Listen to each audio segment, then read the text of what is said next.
of the event, where those who may have questions can ask them.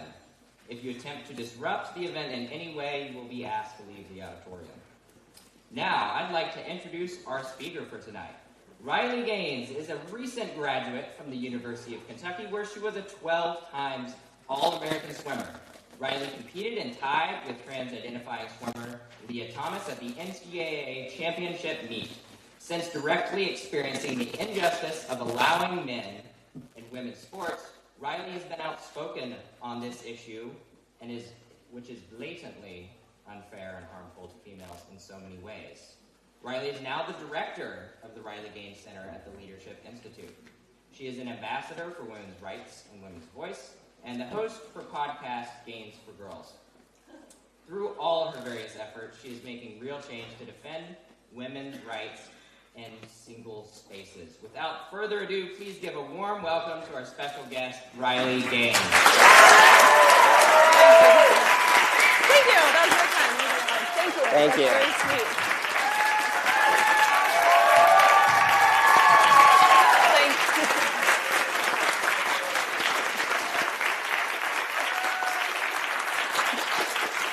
Well, thank you guys.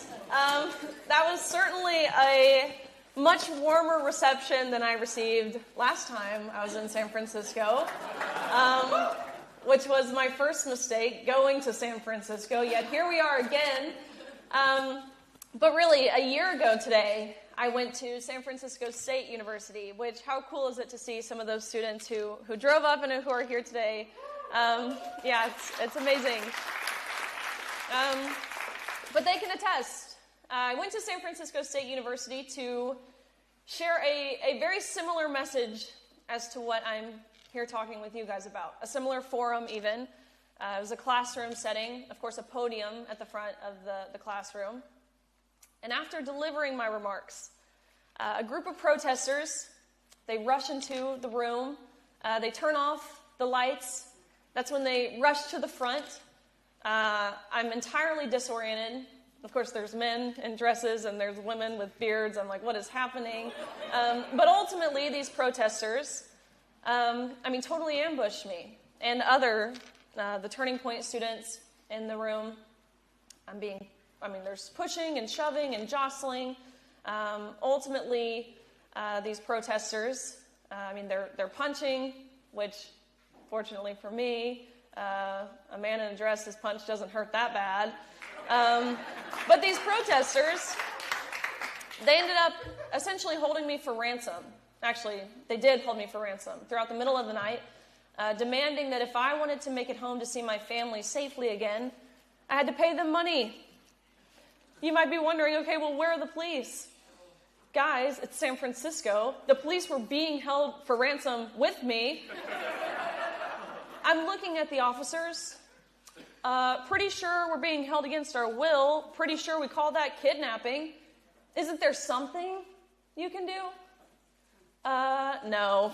Actually, there's not. We're not allowed to do anything. We're not allowed to be seen as anything other than an ally to this community, or else we'll lose our jobs.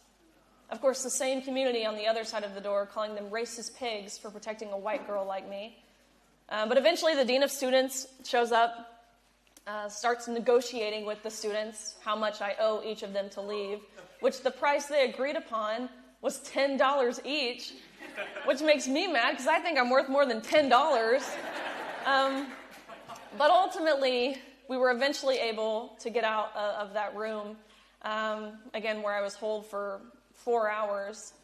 But the next day, the Vice President of Student Affairs at San Francisco State University, Dr. Jamila Moore, she sent out a university-wide email to, of course, the student body, to professors, faculty members, the entire university.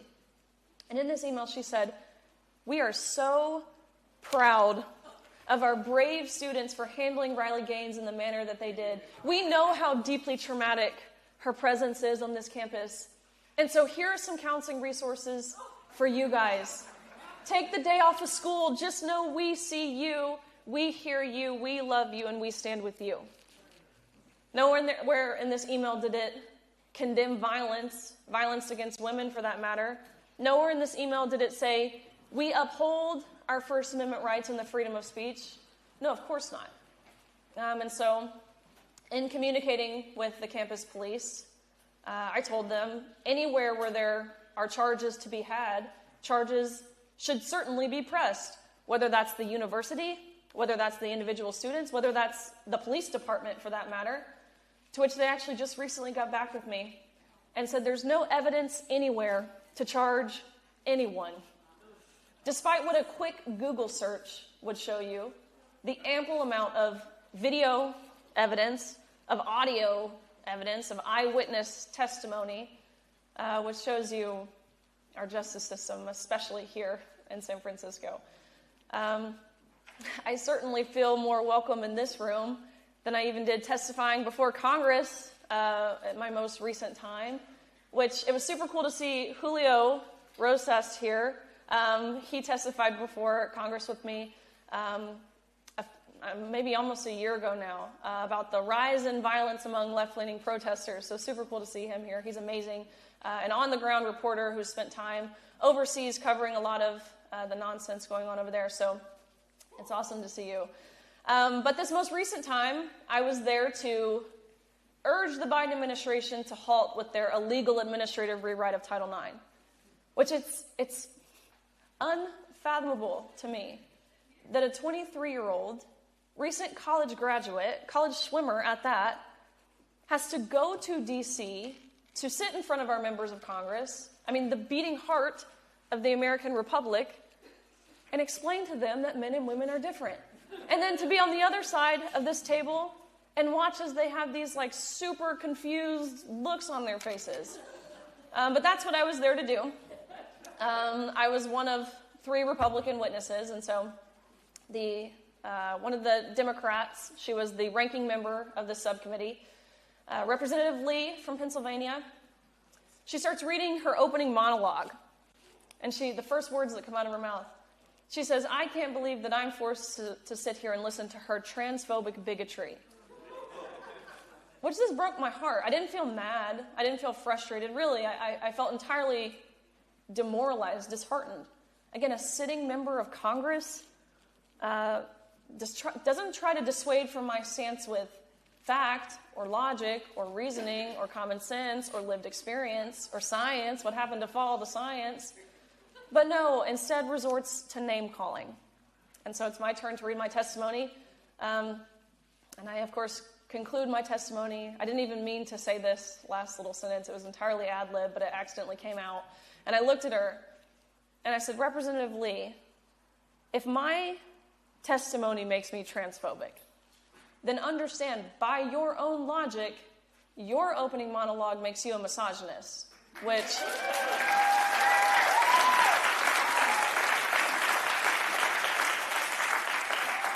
That was not the response that she had. She essentially had to factory reset. I don't think she had ever heard the word misogynist accurately used in a sentence. Of course, her staff comes running over, her counsel, they're pulling up their phones. I literally think they looked up the definition. Because about 60 seconds later, she raises her hand and she says, "I want her words removed from the record on the grounds of engaging in personalities," which... Marjorie Taylor Greene was in that hearing, and so she buzzes in, and she says, "I would call a man posing as a woman someone who's engaging in personalities." And then it's like the Jerry Springer show. I'm like, oh gosh, what have I done? People are jumping over tables. But my logic in saying that, my logic behind my thought process, my stance is very much pro-woman. Okay, it's not anti-anything, but if being pro-woman is immediately deemed anti-trans, then would it being pro-trans inherently be anti-woman? And what do we call someone who's anti-woman? We call them a misogynist. So let it be known, congressional record still stands, and she is in fact listed as a misogynist. Someone even sent me her Wikipedia page the other day, and at the very bottom of it, it says, "As of whatever day, Representative Lee is a misogynist," which I think is hilarious. I could sit up here for the rest of the time and speak to these experiences I've had where, of course, I haven't been welcomed, and I've been met with pitchforks and fire. But that is not what I've received here at Berkeley, which is a blessing. So I could not be more grateful for you guys and to be here with you guys. But a little bit about me. I graduated from University of Kentucky last year, where I got my degree in human health sciences and health law. I was in dental school after college. That's what I had set out to do. I had taken the DAT, which is this miserable 4-ish hour-long test to get into dental school, which, believe it or not, covers biology and chemistry and organic chemistry and math and reading, all the things. Scored in the top percentile nationally. Could have gone anywhere that I wanted. I was set to specialize in endodontics, which weirdly enough is root canals. I say that to say it would have been really easy for me, really safe, really secure, for me to essentially ride off into the sunset with the plans that I had made for myself.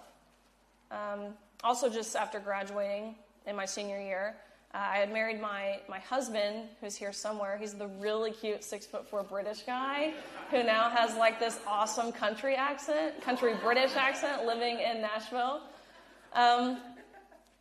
That's what would have been easy. But I understood, and I learned this pretty quickly actually, that the fastest way to make God laugh in your face is to make plans for yourself. Because he very clearly had different plans for me. And being an athlete, you know, you set goals and you work to achieve those goals. And so I had set this goal, you know, since middle school, high school, of becoming a dentist. And when I began to stray from that path, I felt like I had to justify it in some way. And so I justify God's calling now by saying I'm still working on getting to the root of the problem coming out of people's mouths. So it's kind of still like a root canal, and honestly, probably just as painful as one. But a little bit about my swimming. I started swimming when I was 4, graduated when I was 22. So, I mean, dedicated 18 years of my life to my sport, which the athletes in the room, the parents of athletes in the room, the former athletes, some of you very former athletes in the room, you know what this is like. You know the time, you know the hours, you know the dedication, you know the sacrifices that you have to make to compete at and ultimately be successful at the highest level. And of course, I was no different. But I was willing to. Again, I knew I had to. And so, high school, junior year of high school, I started getting recruited for college. I could have really swam anywhere. I was one of the highest nationally ranked recruits. I was never coming to California, though. No way. I knew I wanted to stay in the SEC. I'm sorry, I'm biased. The SEC is the best conference. My dad, he's an SEC Hall of Famer. He played football. My mom played softball. My oldest sister played softball. She went to Ole Miss. My brother's in college playing football now. I knew that's where I wanted to be. But I did not know I wanted to go to Kentucky. I thought the only things that came from Kentucky were like meth and Mountain Dew, neither of which I was interested in. I'm still not interested in. But I took a trip there and really I fell in love. I fell in love with the university, the team, the coaches, the resources that they poured into us outside of even just athletics, into our academics and our service, both things that really mattered to me. So there could not have been a better place for me. But and I'll just say, I very proudly, despite what Keith Olbermann says, which what is up with this guy? He's like 100 years old. I literally think he lives in his mom's basement, and he attacks me daily. I'm like, oh my gosh, get a grip, senile old man.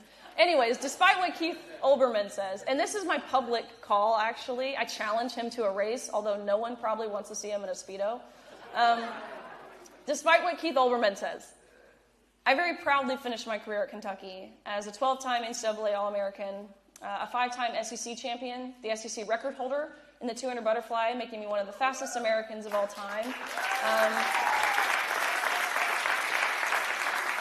A 2-time Olympic trial qualifier, SEC Scholar Athlete of the Year, SEC Community Service Leader of the Year. But again, all of that to say, it's a lifelong journey.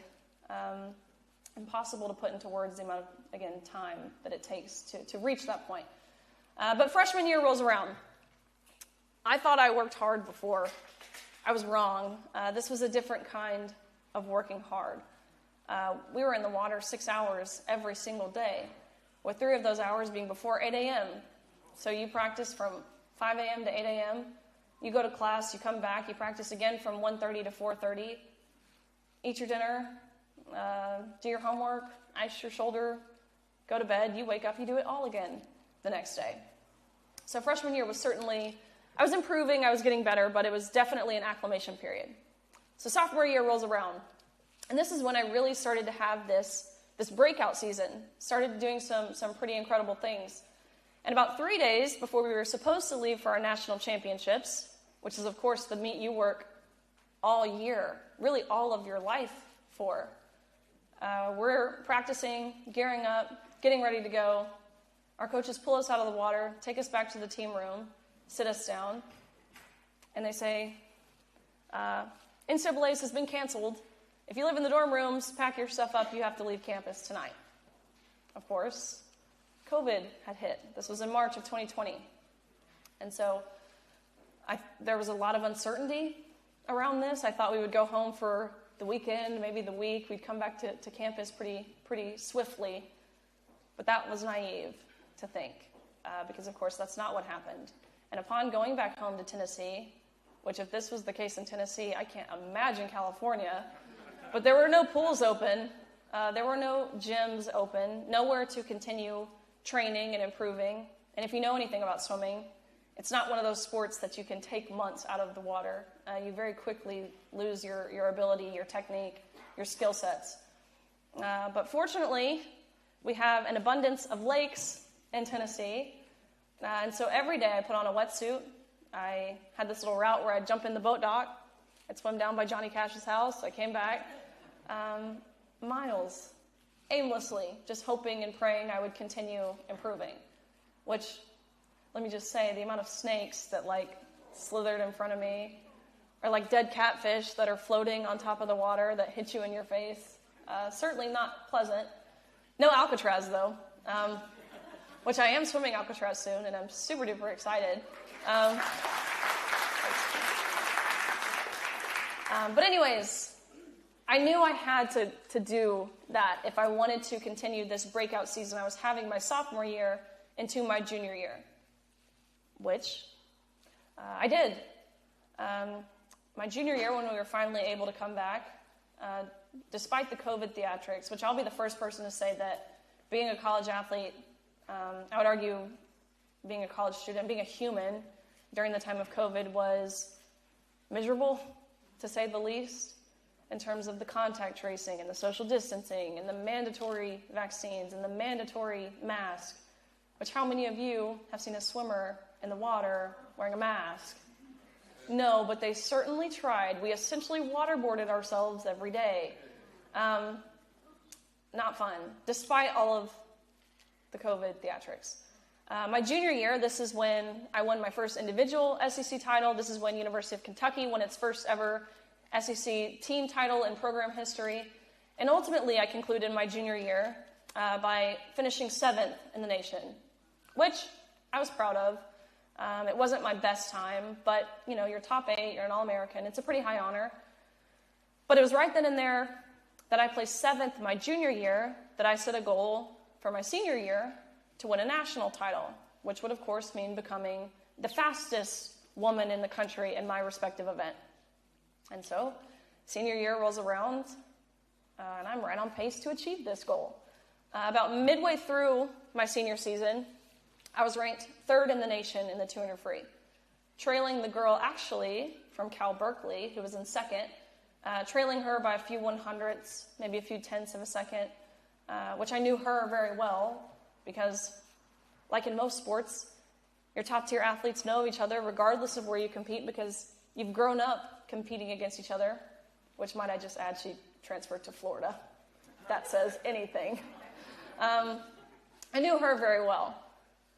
But the swimmer who was leading the nation, by body lengths, might I add, was a swimmer that none of us had ever heard of before. And this is the first time we became aware of a swimmer named Leah Thomas. Lots of red flags at the time. Keep in mind, we hadn't seen a photo of this person, or else things probably would have been a little more clear. But for all we knew at the time, this was a senior from University of Pennsylvania, which is not a school that historically produces fast swimmers, now I would argue is not a school that historically produces anything good. So if you got your degree from there, return to sender. Senior from UPenn, again, leading the nation by body lengths in events ranging from the 100 freestyle, which is, of course, a sprint event, and all of the freestyle events in between through the mile, which is, of course, long distance. And for those of you who might not necessarily understand swimming, think about that in terms of your Olympic runners. It's like saying your best 200-meter runner is your best marathon runner. That doesn't happen. Those are two totally different systems. But again, that's what we were seeing in this person. So I'm scratching my head. I looked up this person's name on this database, which tracks your progression. So, for example, if you looked up the name Riley Gaines, you would see my times from when I was 8 years old all the way through. I'm looking up the name Leah Thomas. There's no history of this person until that season. Talking to my coaches, my teammates, who is this? We had no idea. And we continued to stay in the dark until an article came out. And in this article, it very briefly disclosed, in a blip of a sentence, as if we were really supposed to just read right over it, it says, Leah Thomas is formerly Will Thomas and swam 3 years on the men's team at University of Pennsylvania before deciding to switch to the women's team. And so when I read this, of course I was shocked. Myself and all my teammates were shocked, naturally. But really, upon reading it, it was like this sense of relief. Like, oh, that makes sense. And at this point, I went to look up who Will Thomas was, because I was curious. You know, was this at least a lateral movement? Was this someone who went from ranking amongst the best of the men to now continuing to rank amongst the best of the women? Which is, of course, not what we saw. We saw this was a mediocre man, and that's generous, who was ranked nationally against the men the year prior, 554th in the same event, the 200 free, to again now dominating. Not just number one out of the entire country of women, dominating the entire nation. But that's why I say I felt relieved, because I thought the NCAA would see it how I saw it, and how my family saw it, and again, my teammates, my competitors, my coaches, how anyone with any amount of brain activity would probably comprehend this. Nothing hateful about it, nothing even opinionated about it. The mere facts on the paper in front of us that this was not a lateral movement. But lo and behold, the NCAA did not see it that way. They saw absolutely nothing wrong with this. And so about 3 weeks before our national championships in March of 2022, they announced that Thomas's participation in the women's category was a non-negotiable. Meaning, right, there was nothing that we could do as female athletes. There was no questions that we could ask, no concerns that we could raise. We were told we had to accept this with a smile on our face. And so I got to personally witness and really feel the effect that this infringement, or what I would call an injustice, had on myself and my teammates and my competitors. And look, I don't claim to speak for every single girl on that pool deck. No, of course not. But I do claim to speak for the overwhelming majority of us. Because, look, I can wholeheartedly attest to the tears that I saw, not just from the moms in the stands watching as their daughters are being obliterated in the sport that they once loved, but the tears from the girls who placed 9th and 17th and missed out on being named an All-American by 1 place. And I can wholeheartedly attest to the extreme discomfort in the locker room when you turn around and there's a 6'4", 22-year-old man who's fully intact, fully exposing himself, inches away from where you were simultaneously fully undressed.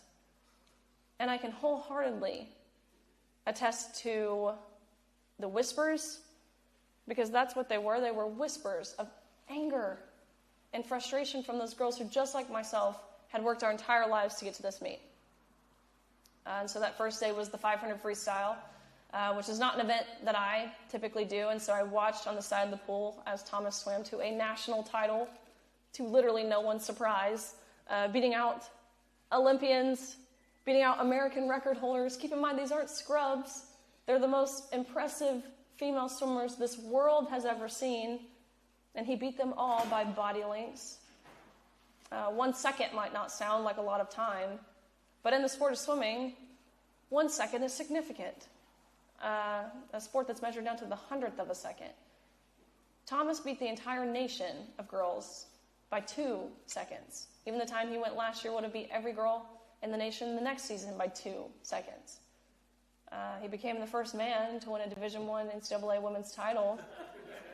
Trailblazer. But the next day was the 200 free, which is the event that he and I compete against each other in. And so, of course, we get on the blocks, we dive off, we swim 8 laps of freestyle, touch the wall at the end.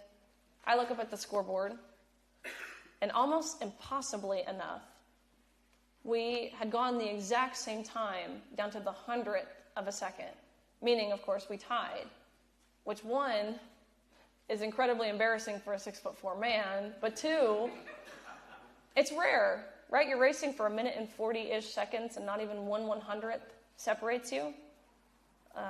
You can't tell me that's not divine intervention. But anyways, we get out of the water, go behind the awards podium where you're typically marched out, you're named an All-American, you're given your little $5 production trophy, all the fans clap, which are really just all the parents. So we go back there. The official looks at both Thomas and myself. Again, Thomas towering over me. And he says, "Great job, you two, but you tied. And we only have 1 trophy, so we're going to give the trophy to Leah. Sorry, Riley, you don't get one." My heart rate was still high, having just raced. My adrenaline was still pumping. And so the first thing that I thought ended up being the first thing that I said.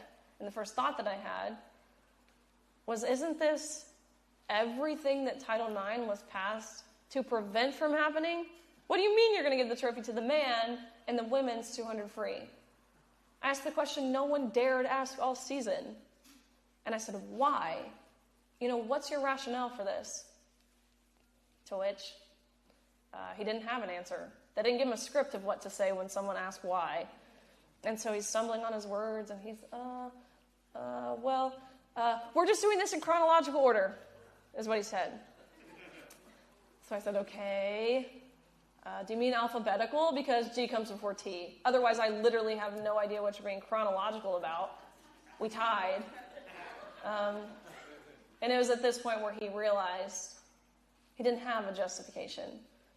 But this is when his voice changed, his face changed. I could tell he didn't even believe what he was about to say.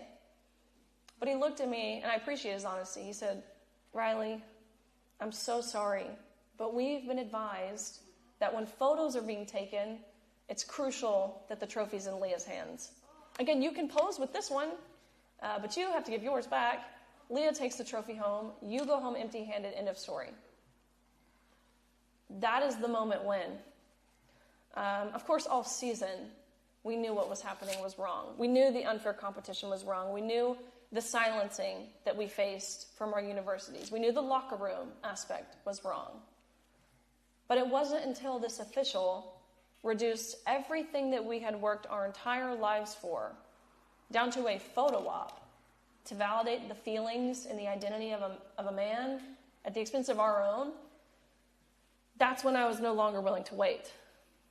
I was cowering up until this point. But really, I thought someone else would say something.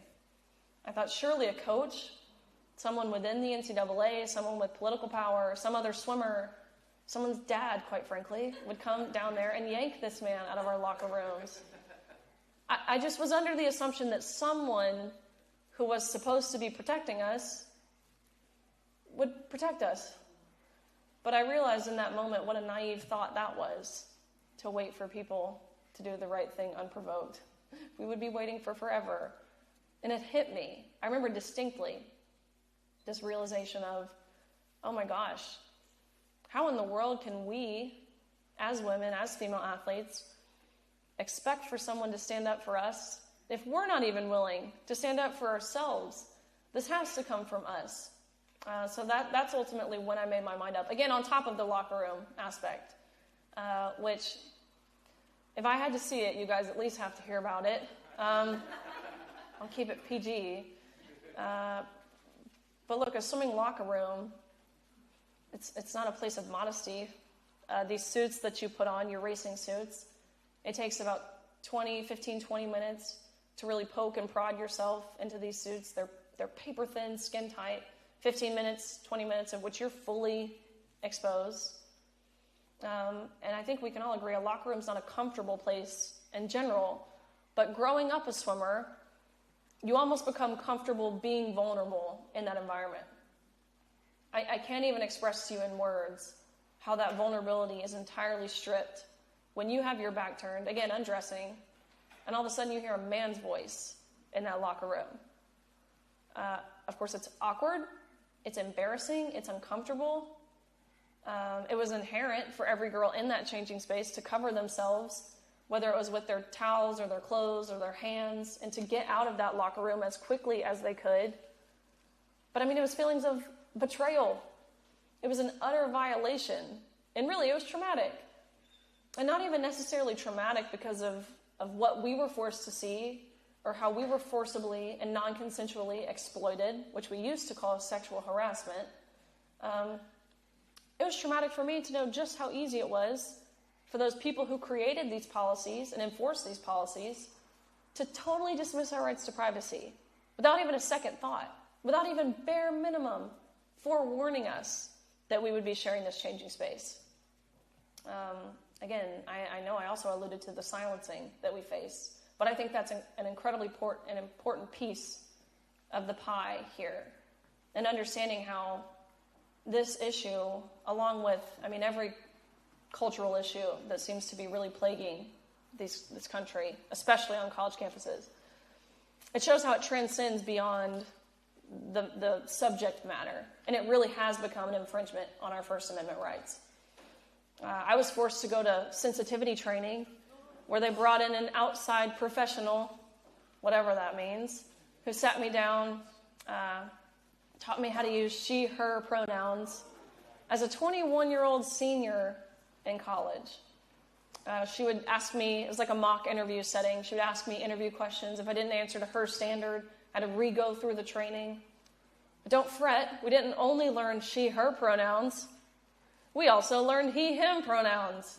Because at the same national championships, where of course we had Leah Thomas, again, a male self-identifying as a woman who we were told we fully had to treat as a woman, at the same national championships, we had another athlete who was transitioning. But this athlete is a female who began to self-identify as a man, who we were told we fully had to treat and respect as a man. Izzy now goes by the name of Isaac, swimming at Yale, which, of course she is. What's up with the Ivy Leagues? I thought those were supposed to be places of higher education, but they're proving that to be more and more false daily. You guys are getting lectured by a blonde from Kentucky, which there's a joke in there somewhere. But anyways, keep up if you can. Izzy, now Isaac, identifying as a man, we were told we fully had to treat as a man. Optics purposes here. It's the finals of the 100 freestyle. Okay, top 8 women in the entire nation. And you've got a 6'4" man in a women's swimsuit with a bulge next to a woman wearing only a Speedo. Nothing covering her top. I'm sitting there watching this, and I'm like, it's me. I'm the crazy one. It must be. This is the freaking Twilight Zone. Izzy, now Isaac, ended up placing 5th in the nation in the 100 freestyle, which is an incredible achievement to be top 5 in the country. Now she is swimming with the men. Finishes dead last every single time. Got nowhere even remotely close to qualifying for NCAAs on the men's side. The one meet I watched of hers this year, the only male swimmer she beat was a man who had one arm. Yeah, if your initial reaction is to laugh, that's because it's like a South Park episode, or like an SNL skit, or like a Babylon Bee headline. But I don't say that to make fun. I don't say that to make a mockery or to be comical. I say it for no other reason than to highlight reality. And of course, it begs the question of, if we were really basing this off gender identity, like the Biden administration claims, like the IOC claims, like the NCAA claimed, then why in the world did we have a woman identifying as a man competing with the women? And of course, that's a rhetorical question, because we all know it's because she would never and will never be able to compete at the same level against the men. So the women's category has become the catch-all. But back to the silencing. I was told, you'll never get a job. Your employer is going to look up your name and see that you're a transphobe. And you don't want that, do you? You know, you're never going to get into grad school. You're going to lose your friends and your scholarship, your playing time. Oh yeah, and speaking of that scholarship, Riley, remember you signed that. And when you signed that, you gave away your rights to speak in your own personal capacity. Understand, you represent us.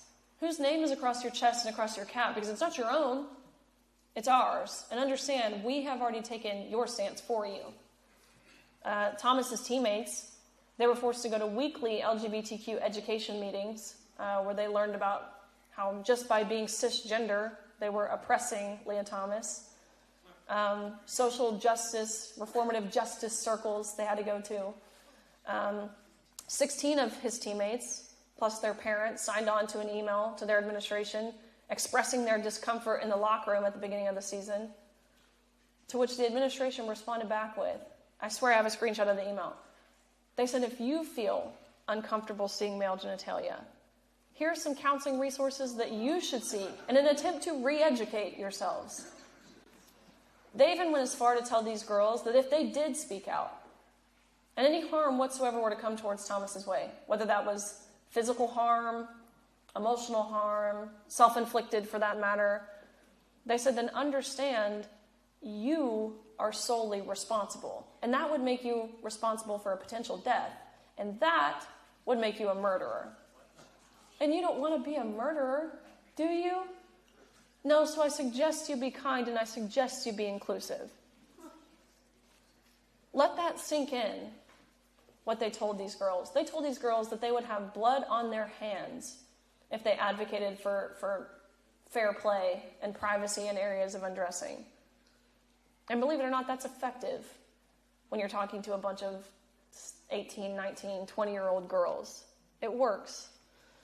I could stand up here for the rest of the time, truly, and speak to the different tactics and how they emotionally blackmailed us, how they gaslit us into being submissive, into being entirely coerced into silence. But in short, believe it or not, that's the in short version. That's the how I got here. But I think more importantly than the how is why, right? Like, why is this happening? Which as a Christian myself, I feel entirely confident in answering why this is happening, because the Bible tells us why this is happening. It tells us we will reach a point where dark is seen as light, and bitter is seen as sweet, and evil is seen as moral. And look, that's not me saying that people who identify as trans are evil. No, of course not. But deceit is evil. And manipulation is evil. And lying and affirming delusions is evil. And who does that sound like? Who moves through deceit and through lies and in darkness? God's opposition. So we were told that these spiritual battles will certainly intensify. And there's no doubt in my mind that's where we're at now. But from a worldly perspective, right? Like, why? Why do I care so fiercely and so passionately about defending this topic? Understand, it's so much broader than just women's sports. I can speak to the prison systems, what we're seeing across the nation, specifically here in California.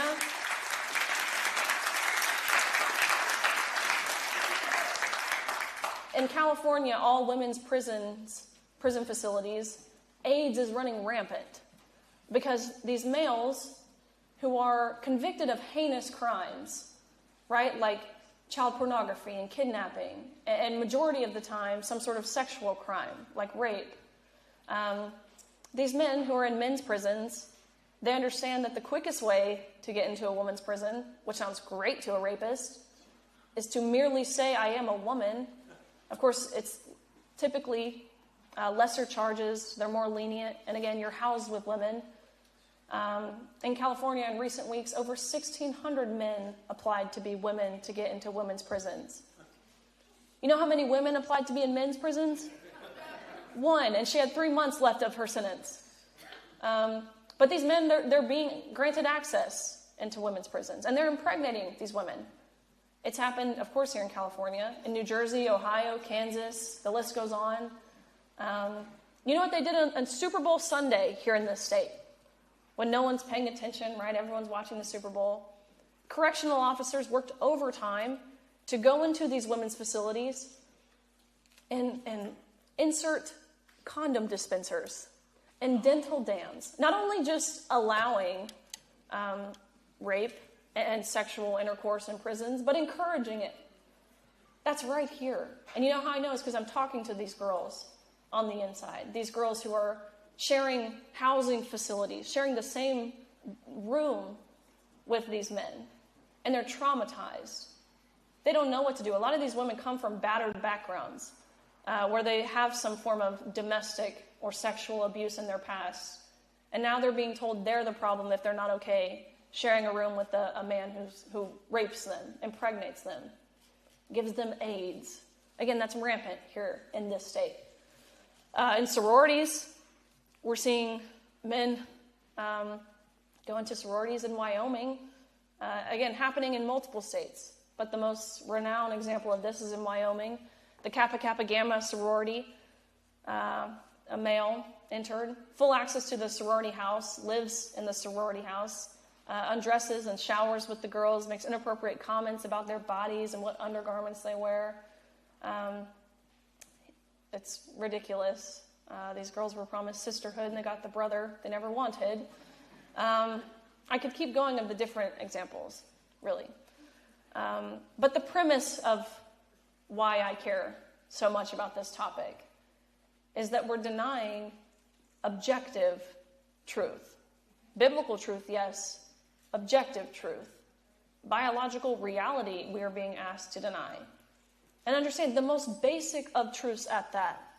Man and woman, the sheer essence of humanity. Hate to break it to every single person in this room, never mind every single person on this planet. You're all here from man and woman, and we're being asked to deny that. That's as if we're being asked to deny that the sky is blue, or being told to say 2 + 2 is 5, which, if you read 1984, and don't lie and say you read it out of your own free will, because we all had to read it for school, then you know what the outcome of this looks like.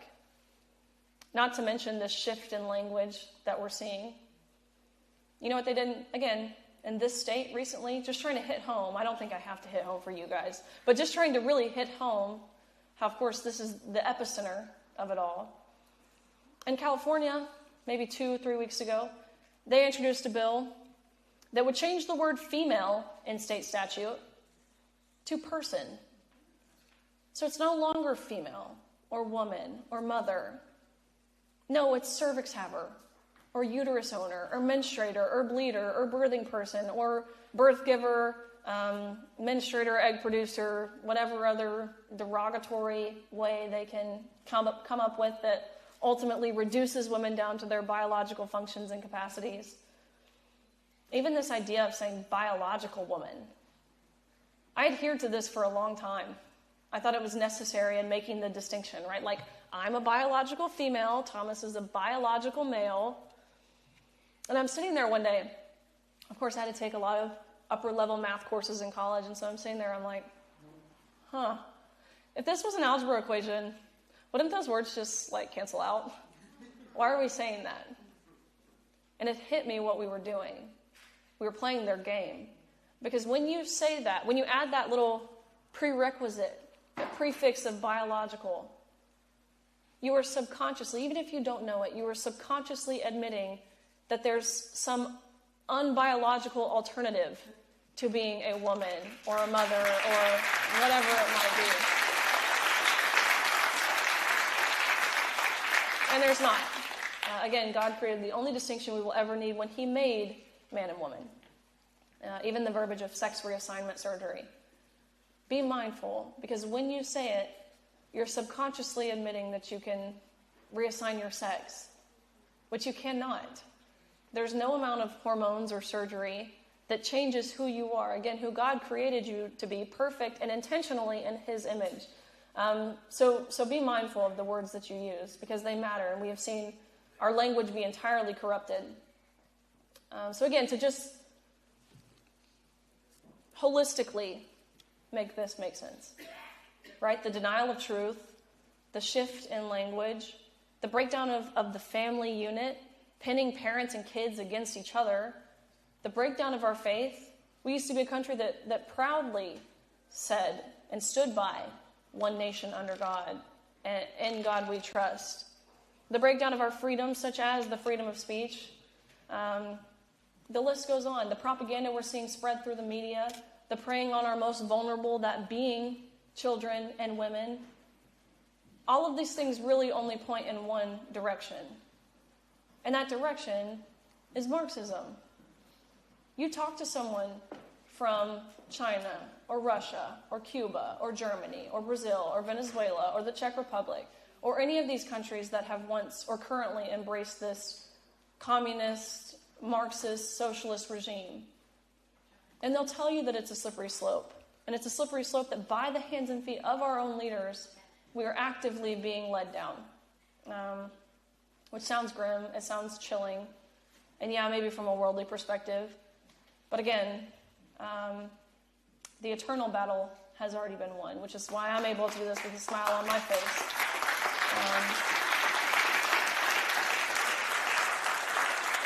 But to briefly mention the impact that's been had, because it really has been remarkable over the past 2 years or so, the traction and the momentum surrounding this issue, the gender ideology movement as a whole. Now 24 states have enacted some sort of fairness in women's sports bill, ultimately protecting sports on the basis of sex. That has not been done here in California. That stupid Scott Wiener.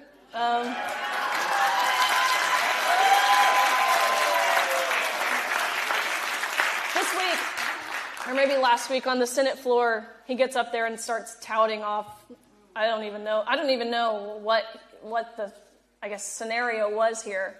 But he gets up to the microphone, starts telling this story about how, yes, me and Leah Thomas did tie, but then we went into this tiebreaker and Leah Thomas won fair and square, which literally never happened. And then he said we tied for some other place. I'm just listening to this. Then he said I was a cause celebrity and I'm just doing this for clicks and likes. What? And so I come back at him on Twitter and I said, it's always the people who have never played a competitive sport in their entire lives. And then he came back to me and he said, clearly you've never heard of the gay kickball league. And I'm like, and I said, let me repeat myself. It's always the people who have never played a competitive sport in their entire life, which was kind of a funny exchange. Anyways, I don't even remember what I was talking about, but it's here, right? 24 states have enacted some sort of fairness in women's sports bill. That's what I was saying. Of course, California has not. 4 states have now passed a bill that ultimately defines and codifies the word woman in law, which I can't even believe is necessary. Yet we have a sitting Supreme Court justice who can't even answer what a woman is because she claims she's not a biologist. Which, guess what? I'm not a veterinarian, but I know what a dog is. That's the stupidest thing I've ever heard. And no surprise, it's the same Supreme Court justice who, last week, in an interview, she said she felt like our First Amendment rights were hamstringing the government. Precisely. That is actually exactly what our First Amendment rights are supposed to do. And if our government can't understand or abide by that, that's precisely why we have the Second Amendment. So anyways, no surprise there. But it's necessary, and I would argue urgent, that we define this word woman. So it's been done in Tennessee, Kansas, Nebraska, Oklahoma. It just passed in the Arizona legislature, so it's going to the governor's desk. It's a woman governor. She has a big opportunity here. She's a Democrat, to stand with women. I imagine she'll veto it, but that will not be a good look for her when she does. Tracking in about 13 different states. Again, California, not one of those. Title IX, the federal civil rights law that prevents discrimination on the basis of sex. As I said, we have an administration in the White House right now who is actively rewriting Title IX to where it's no longer preventing discrimination on the basis of sex, it's preventing discrimination on the basis of gender identity. And it's a lot broader than just women's sports, but understand this is the most anti-woman thing this administration has done in its time in office. So lots of work being done to combat that as well. But to put a bow on it, what can we do as everyday people, as consumers, as parents, as female athletes ourselves? One, and most importantly, is to trust God's calling for you. I by no means felt prepared for this at all. I'd never taken a government course, which is kind of scary. I took history in maybe 9th grade of high school. I had no knowledge of civics or our civil process. I knew we had 3 branches of government. Didn't know what they did. I still don't know what they do. I don't even think they know what they do. Public speaking courses in college, my face turned the color of a tomato. By no means did I feel prepared for this. But I understand now that God doesn't call the equipped, he equips the called. And if he brings you to it, he will certainly bring you through it. So trust his calling for you and understand we're a body of Christ. Some people are the hands, some people are the feet, but we all have a role to play. Secondly, don't wait until you're directly impacted to take a stand. If we all did that, which by this point, living in this state, I'm sure you all have some sort of your own story in some way of how this movement has ultimately affected you or your family. But if we all waited until we were directly impacted, which is exactly what I did, right? I waited until it personally affected me and my teammates before I found it necessary to take a stand, which I feel ashamed for. I feel guilty for it, really, participating in the farce. I do. I feel responsible. But it took me being impacted to see the harm and the severity and ultimately the trajectory of this movement. Don't be like me. Be proactive rather than reactive. I see there's a lot of parents in the room. Parents, defend your daughters, defend your kids, because they're desperate for it. I hear so often parents saying, well, I work in corporate America. I really can't lose my job. Or I don't want to risk my daughter's playing time by speaking out, or something to the effect. Your daughters need you. That being said, we ask ourselves the question all the time of where are the feminists, which now, right, the National Organization of Women, the leading feminist group for the past 60, 70 years, came out this week and said that I was a white supremacist patriarchist. I don't even know what that means. So don't even get me started on this question of where are the feminists. But just as often as we ask ourselves that question, we should be asking ourselves the question of where are the men?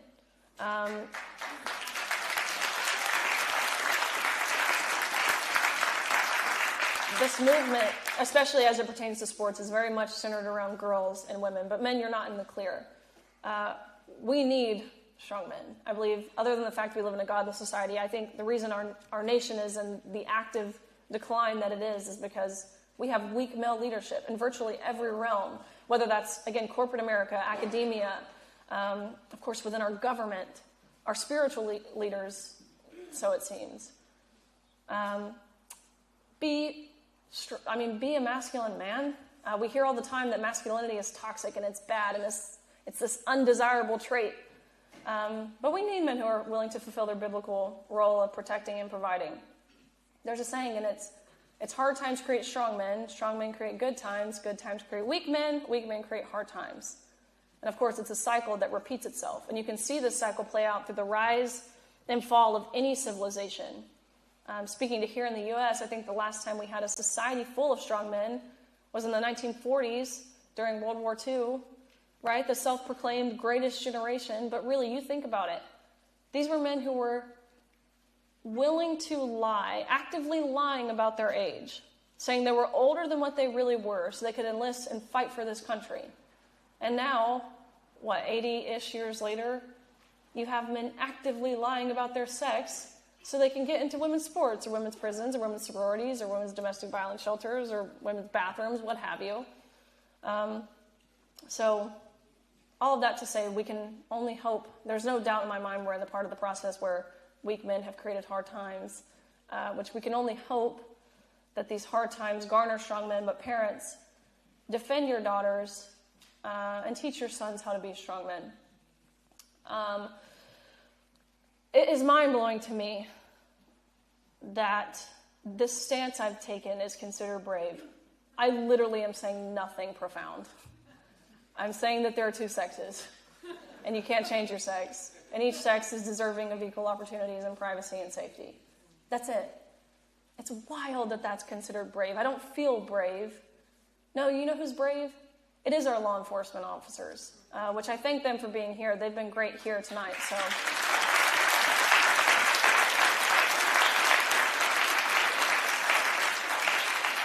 I know I poked fun at those San Francisco State officers, but the officers here have been phenomenal.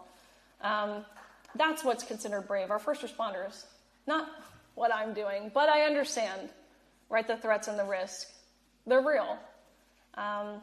Whether it's the name calling, which it's just that. That's what we do in second grade, is call each other names. And trust me, I've been called them all.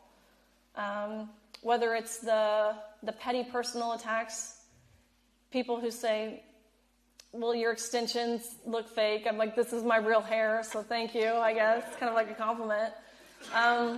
The people showing up at your house or calling around, finding out which hotel you're at, showing up at your hotel, staking out, chanting for hours, which props to them. I don't spend that much time on things I do like, so I can't imagine spending that much time and effort on things I don't like. Chanting for hours, Riley can't swim. I'm like, that's the best you got? That's the sufferings, right? It pales in comparison when you know what you're fighting for and, more importantly, who you're fighting for. Because we really are fighting for the next generation. People like my younger sister, who's an incredible gymnast. Being married for almost 2 years, I can only hope to have a daughter of my own one day. That's who we're fighting for. I would love to answer some questions. I don't know if there's a process, or I think they decided we're going to line up maybe over, I don't know what I'm talking about actually, this side. So if anyone has any questions, I would be more than happy to answer them. And again, I appreciate you guys for being here. It makes my day, so thank you.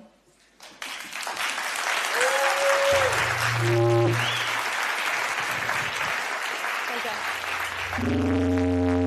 Sorry, what have I done? I'll put it back.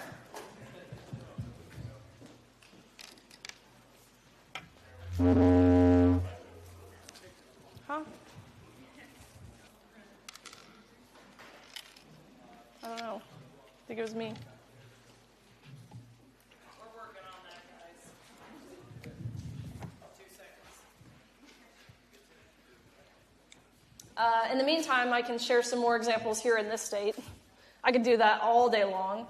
But there was a boy here in this state by the name of Tate. He received a full ride scholarship to play volleyball at University of Washington. He's given multiple girls concussions. I've seen multiple videos here in the city of San Francisco of girls that he has knocked unconscious, given concussions, season-ending injuries, really. The university had no idea, University of Washington, they had no idea he was a boy. He lied about it. That's what we call fraudulent, when you lie about your sex, but he did. But ultimately, the university found out that he was a boy after public attention was brought to this, and they rescinded his scholarship, which was good news.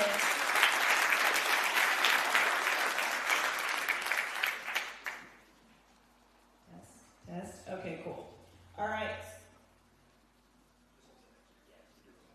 Okay, so Q&A.